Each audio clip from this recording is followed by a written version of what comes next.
Hi, I am going to show you today how to do a coaster, how to work your coaster kit. In your kit you'll have everything you need to make a nice set of coasters, and because each coaster will look different, the way to make it look more like a set would be to use the same colors with different techniques. So all the techniques that I've shown you before, or that you pick up online, or that you've made up yourself, you can use on your coasters and in the same color, and it will look really cool. So the coasters come as a tile, and then you put your foam at the back so you don't scratch your tables. So you find that you'll have your coaster, just a plain coaster, tile coaster, and for the back you have your rubber, and I have put some double-sided tape on the rubber. If you want to use something stronger, you're welcome to use a clear glue. I just use a double-sided tape. I find that is actually fine. So to start with, I'm going to use my pink and some red, which I've already mixed both of them. I've mixed some silicone in, and you can do this in your cup, but I'm going to just do it in my coasters. Just mix it together. I'm going to do a quick flip cup, and then I'm going to fill it up with some turquoise,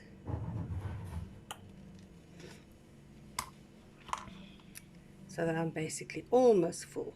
Not that glass. Then just do a little flip, a messy flip in this case, but that's okay. You'll find that you also have some podge and some varnish, which I'll show you how to use later when we get to that point. But what's nice is that if you want to, you can also decoupage something, a picture, onto your coaster if you want to kind of make it look a little bit more fancy. So you'll just cut a photograph out of a magazine or a stick or something, and when your pour is dry, then you'll stick it on and you podge a few layers on. So when we get to the podging stage, I'll show you how to do that. So just chatting so that the paint can settle.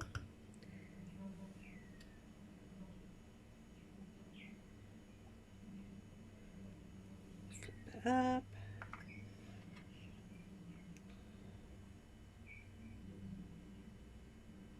I'm not using my torch because some people don't have torches, so that makes it a bit difficult. So we'll just stretch it out. Make sure it goes over the sides nicely, because you don't want to have just plain white edges on your coaster. It just doesn't look kind of properly completed, finished off. So I think I may have had a little bit too much turquoise. I'm going to try and let some of the turquoise run off.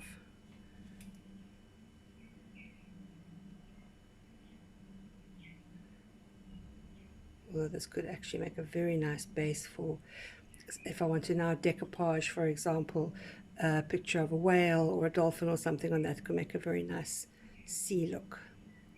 But I'll just pull this over a little bit more. See what comes up the bottom.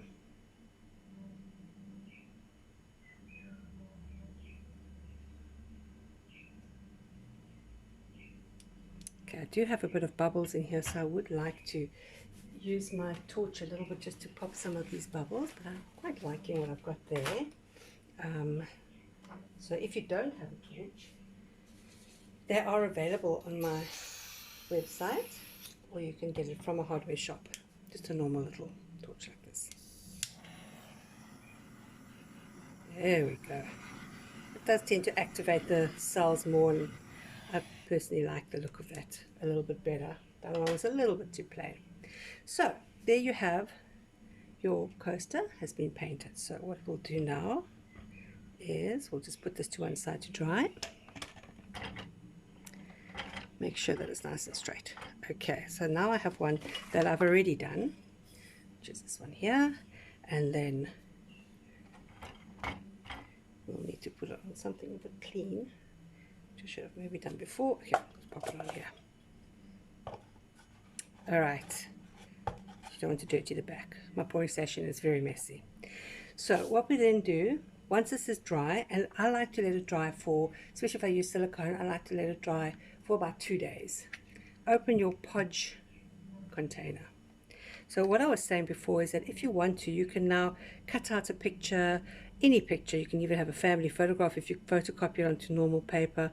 You can cut it out very neatly, stick it down, and then using your sponge brush, you will then do layers of Podge in one direction, very thin layer.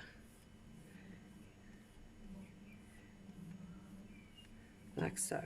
Then you let it dry.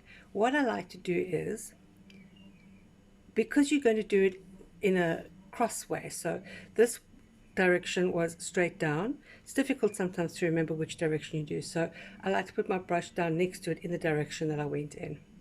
So once that is dry, we'll just pretend it's dry, we do our second layer, and we do that in the opposite direction. Again, a nice thin layer in the opposite direction.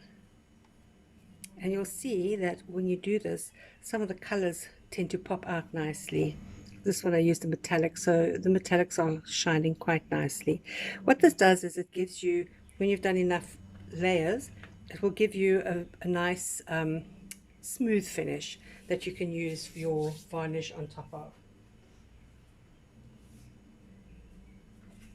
Once you've done a few layers of those and it's dry-ish, or no, actually dry, you will then sand it down with some fine sandpaper just to get the marks of the brush off, or the foam brush off, so you don't have those lines.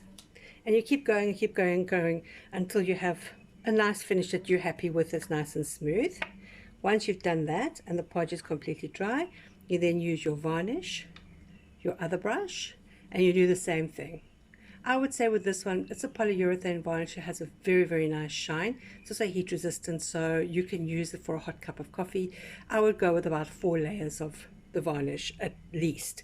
Then see if you like how it looks. If it looks strong enough, shiny enough for you, then just leave it there. Once it's dry, you then take your foam backing, you take your double-sided tape,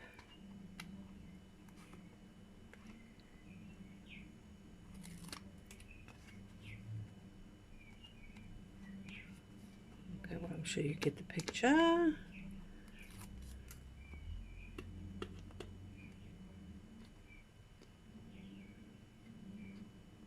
The last one's always stubborn. And then just line it up nicely with your tile so it covers the edges, and stick it down. You may find, like with this one, it's slightly coming over the edge. You can just take an art knife and just slice it once you stuck it on. I can't do it now because my Podge is still wet, but what I normally do is really push it down, put something on top of it that's heavy to weight it down, and then it will stick very beautifully. And then you will have your lovely range of coasters. Enjoy. Thank you for watching.